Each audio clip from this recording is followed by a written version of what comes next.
સુરતમાં ભાજપના ધારાસભ્યએ ખોલી છે કોર્પોરેશનની પોલ। સેન્ટ્રલ ઝોનમાં સુવિધાઓનો અભાવ હોવાનો દાવો કર્યો હતો। સુરત ધારાસભ્ય અરવિંદ રાણાએ મેયરને પત્ર લખ્યો હતો। સેન્ટ્રલ ઝોનના તમામ રસ્તાને સીસી રોડ બનાવવા માંગ કરાઈ હતી। ડામરના રસ્તા તૂટતા રિપેરિંગ પાછળ લાખો રૂપિયા વેડફાઈ છે।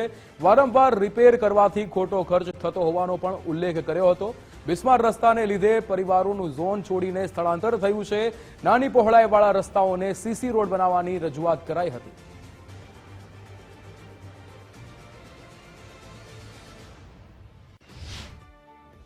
કારણ કે સુરત શહેરના સેન્ટ્રલ ઝોન વિસ્તારના લોકો ટેક્સના નાણાં ભરે છે, પરંતુ સુરત શહેર સેન્ટ્રલ ઝોન વિસ્તારમાં એવા કોઈ સુવિધાના કામો અથવા તો વિકાસના કામો કરવા માટેની જ્યારે કોઈ જગ્યા નથી, તો વર્ષોથી સુરત શહેરના લોકોના સેન્ટ્રલ ઝોન વિસ્તારના જે વેરાના નાણાં છે તે અન્ય ઝોનના વિકાસના કામો માટે જાય છે। ત્યારે સુરત શહેરના સેન્ટ્રલ ઝોન વિસ્તારની અંદર તમામ રસ્તાઓ સીસી રોડ કરવા માટે આ નાણાંનો ઉપયોગ થાય તેના માટેની મારી રજૂઆત છે।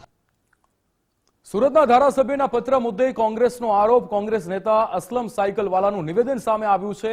આ પત્ર થકી ધારાસભ્યએ હૈયા વરાળ ઠાલવી છે। 15 વર્ષ બાદ ધારાસભ્ય અરવિંદ રાણાને બ્રહ્મ જ્ઞાન થયું છે। છેલ્લા 15 વર્ષથી સેન્ટ્રલ ઝોન સાથે અન્યાય થઈ રહ્યો છે। આ માત્ર એક ઝોન છે જ્યાં રોડ રસ્તાની યોગ્ય વ્યવસ્થા નથી। અહીં વિકાસના કોઈ મોટા પ્રોજેક્ટ નથી, જે દુઃખની બાબત છે। સુરતના વિકાસમાં મૂળ સુરતીઓનો મહત્વનો ફાળો છે, છતાં અન્યાય થયો છે। ધારાસભ્ય અરવિંદ રાણાએ મેયરને પત્ર લખીને સીસી રોડની માંગ કરી હતી। જે સેન્ટ્રલ ઝોનના મૂળ સુરતીઓ, અસલ સુરતીઓ કે જેમને આ સુરત શહેરના વિકાસમાં સૌથી મોટી વિકાસની હરણફાળમાં યોગદાન આપ્યું છે, એ સુરતી પ્રજા સાથે ભારતીય જનતા પાર્ટીના શાસકો અન્યાય કરે છે। એના માટે સતત સ્થાનિક લોકો, સામાજિક આગેવાનો અને કોંગ્રેસ પાર્ટી હર હંમેશા લોક પ્રશ્ન માટે સતત એને વાચા આપતી રજૂઆતો કરતી આવી છે। પરંતુ છેલ્લા 15 વર્ષથી જે સેન્ટ્રલ ઝોન સાથે અન્યાય થઈ રહ્યું છે, જે પ્રજા સાથે અન્યાય થઈ રહ્યું છે સતત, એ બ્રહ્મ જ્ઞાન આદરણીય શ્રી અરવિંદભાઈ રાણાને 15 વર્ષ પછી થયું અને એમના 2 ટર્મના ધારાસભ્ય બાદ થયું, એ દુઃખદ છે।